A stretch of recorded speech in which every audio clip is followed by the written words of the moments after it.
emerge from the MTR's relative cool to humid heat. The air is heavy, the night young. My eyes scan full feathered throngs until I see you. Tall and slight, a twice met stranger. We kiss, clumsily. Where do you fancy? We dither back and forth, each eager for the other to take responsibility. Heading towards Soho is the obvious choice, recent expats that we are, and we joke about how we could almost be in New York. Almost. Nostalgia stabs. We take the escalator, jump off halfway, and explore steeply inclined, narrow side roads. Restaurants cluster closed, foods of all descriptions, every nationality. You laugh when I point out a pizza place. No, way too tame. But I meant it seriously. I nod, fervently agreeing that we should seek out something local, something authentic. Here where the roads swarm with expats and tourists. We pick out restaurants with red facades and Chinese character banners, scanning menus which much all look the same. You choose, we both say, and then what about, and we're back to another round of indecision. Here, you duck beneath the escalator, and it isn't where I'd have chosen, but I say, sure! Both of us laughing coyly at the name. Monogamous. We huddle in the doorway and inhale spices and burning oil. Plates clatter alongside laughter as hurrying waiters ignore us.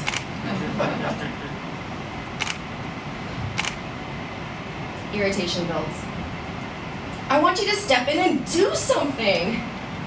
Just as I say, let's go, a waiter thrusts menus in English into our hands and leads us to the tiniest table, wedged into a corner. Behind us, doors swing into the kitchen. The light is dim from red lanterns, and Chairman Mao smiles down in kitsch benevolence. Cozy, you say, as I'm about to demand to be reseated. I smile and browse the menu with its myriad enticements. There's too much choice. Dishes familiar from back home vie with local cuisine, and I wonder what my selection will say about me. Another time, the chassis had me chewing like an American teen. Tofu and crispy garlic left too lingering a tang. Water spinach with potent chili set my tongue on fire. A sizzling platter sweeps by, and I start to say, looks good, just as the ginger-scented steam sets you choking. A set menu, you suggest?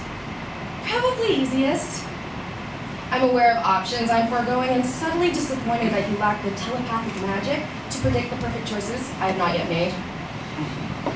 You attempt to order in Cantonese, but the waiter responds in English. And a drink? House wine? I propose? White? Sure! I mean, I don't plan to drink that much anyway. But what I plan and what I do fail sometimes to coincide. The wine arrives and helps to occupy my hands and fuels our discussion of recent films.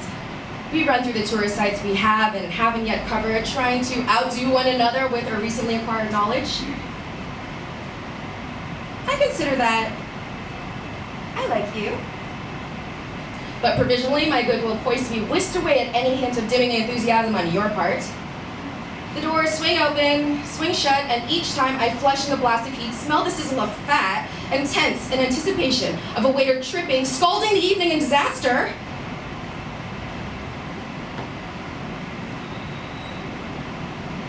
Time passes. Wine is drunk.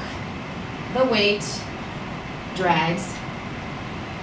Timely we're served, you say, and look around, but fail to entrap the bottle fly of a waiter with your glare. The table next to us erupts in body-bending laughter. I'm about to say, let's leave, when food arrives, a glistening pile of just fried disguise. We clink glasses. Congratulations on the successful delivery of appetizers. Woo. I pick out one of everything. I spoon sauce from doll-sized bowls and drizzle a little of each into the corner of my plate so I can dip and taste. before committing. We talk, eat, drink.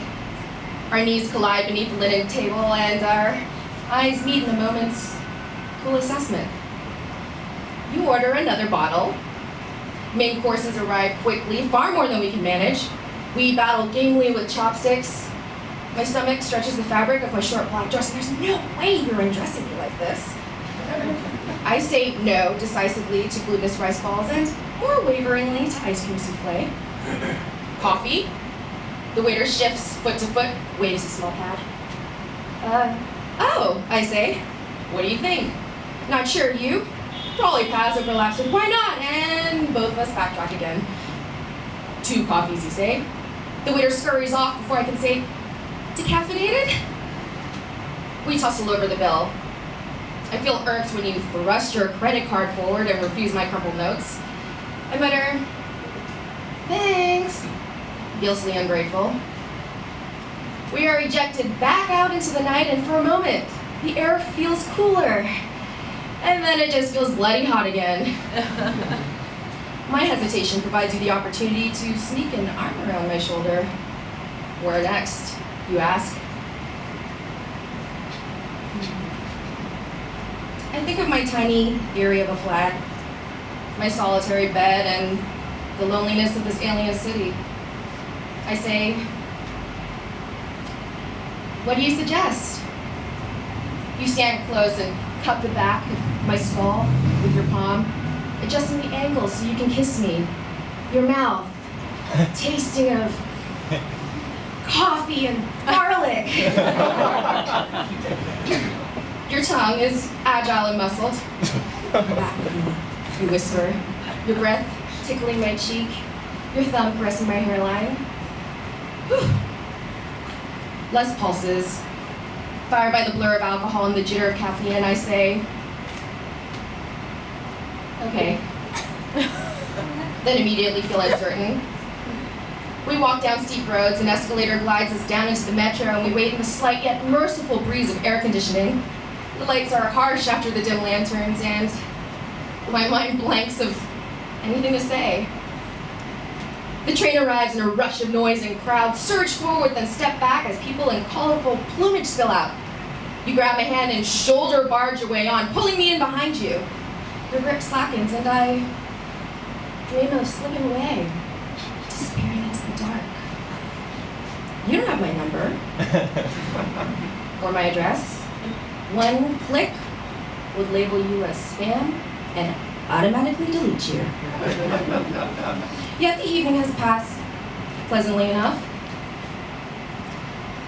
It's just that I have been here so often. Different cities, other continents, meeting someone once, twice, thrice, and 3 dates is enough to decide on sex, so how much else? After tonight, we will appraise each other in the hot glare of daylight, measuring each other up against other possibilities. We might meet a few more times, or not, before one or other or both decide that this is not quite it. There's nothing wrong as such, but this allows no compromise. And how can we be certain without trying out as many as we can? The train rumbles beneath my feet. Your hand rests on my hip. But your dark-eyed gaze is halfway across the carriage. Mentally, I am scrolling down my alternative saves on lovebirds.expatica.hk. Thank you.